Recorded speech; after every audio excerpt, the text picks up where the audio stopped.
On the 20th of August, we spoke about cretinous, murderous Metropolitan Police Constable Wayne Couzens and the fact he was due back in court over additional new charges.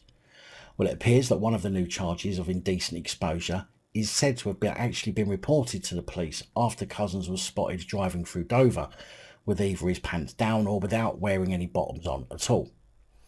Apparently the police, which I assume would have been Kent police, are said to have actually spoken to Couzens but say they couldn't track down the complainant. Though I'm pretty sure it was more likely that they didn't try very hard. After all, he was one of them and we know they do what they can to protect one another. Another incident saw him apparently walk out of a wooded area naked and expose himself to a female cyclist whilst tugging himself off. Apparently, that time, Couzens couldn't be traced, but the woman identified him later when the Sarah Everard incident happened and his image was plastered all over the place. Couzens appeared via video link at Westminster Magistrates Court on Friday simply to confirm his name during a very brief hearing. He gave no plea or indication of a plea but was told that he will be returning to the Old Bailey on October the 3rd.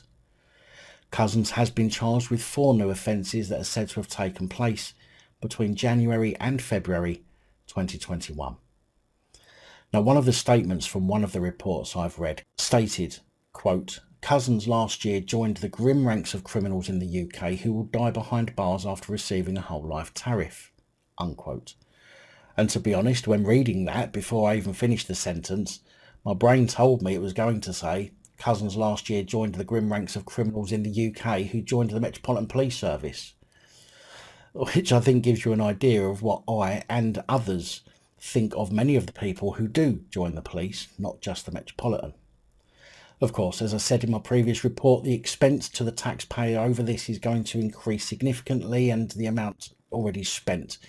And although I couldn't at the time see how much of a difference this will make, considering he is on a whole life tariff already and will die in jail, some people pointed out that this could be being done so that the victims can claim some compensation for the actions of this cretinous fuckpig.